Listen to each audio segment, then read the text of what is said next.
right, guys, I'm gonna jump in right now and we're gonna talk about attachment styles. I am literally on the edge of my seat, and literally, like, if you can see me, I'm on the edge of my seat. And I'm excited because attachment styles is something that I utilize all the time. When I do couples therapy and I'm working with couples, I'm able to sense right then and there who has which type of style. And then sometimes we can dig a little bit deeper to see where that came from, but normally I leave that to the individual therapist. But either way, I want them to have knowledge and understanding of their attachment style and how it might be impacting their relationships. But before I jump in, I got to give credit to what credit is due. The attachment style phenomenon, or what we call the attachment style today, the theory originated back in 1950, 1960, something like that, by a psychologist by the name of John Bowlby. Yes, John Bowlby.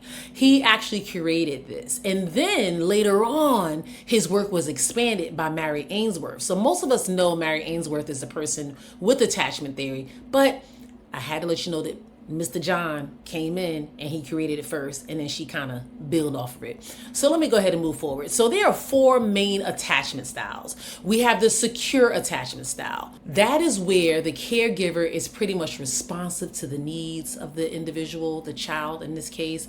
The child feels secure. They're able to explore. They develop trust in not only themselves, but others in relationships around them as well. The view here, or the mindset, I shall say, for a person with secure attachment is, I am worthy. Others are reliable. Relationships are safe. That is what you want to see when someone has that secure attachment style.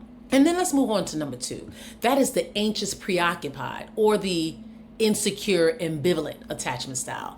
That is where the caregiver is inconsistent. The child becomes clingy and anxious about being separated from their caregiver. They lack that sense of security. And you can see here some of the views or the mindset a person might have here is, I am unworthy. Others are unreliable. Relationships are unstable. These are some of the things that you will likely see. And then you have that third attachment style. That is the dismissive avoidant, or also known as the insecure avoidant attachment style. This is where the caregiver is unresponsive or insensitive. The child learns to be self-reliant or emotionally distant. They suppress their needs and their emotions. The view here, or should I say mindset, is I am self-sufficient. Others are unreliable. Relationships are unnecessary. You can see they have the mindset that they don't need no damn body. And then we move on to number four. That is the fearful avoidant, or some refer to it as the disorganized attachment style. This is where the caregiver is frightening or traumatizing. The child develops conflicting views of relationships. They struggle with intimacy and regulation. The view here is, I gotta say it one more time, or mindset, is I am unworthy. Others are dangerous. Relationships are scary.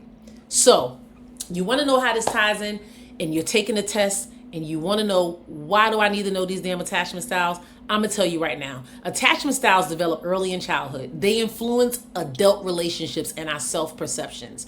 Secure attachment style is ideal. This is what we want for fostering healthy relationships. Insecure attachment styles can lead to all those relationship difficulties. So if we have an understanding of these attachment styles, we can help a client, whether it's through therapy or either putting them on their road or their path to their personal growth and development. So how does this impact relationships? If you have a secure attachment style, you're comfortable with intimacy and independence. You communicate effectively and you trust your partner. When you have that anxious, preoccupied attachment style, you normally seek high levels of intimacy. You become overly dependent and you fear abandonment. And then you have the dismissive avoidant. That is where you're uncomfortable with that closeness. You pretty much value your independence at a much higher rate, and you may seem emotionally distant. Fearful avoidant, last but not least, you desire closeness, but in the same regard, you fear it. You have trouble trusting people. You may have unpredictable behaviors when it comes to being in a relationship. So guys, remember, attachment styles are not fixed. That's what I love about this. They're not fixed. You can do the work. You can put in the time. You can put in the energy to help yourself get from one style to another. So don't feel like you're stuck if you realize you have a certain attachment style that you don't like or that is not working with you as it pertains to your relationships. So through self-awareness, therapy, and learning and teaching and coaching yourself, you can absolutely get to where you need to be. So whether you're taking the exam or you're just trying to better yourself in general, be mindful of your attachment style because it shows up.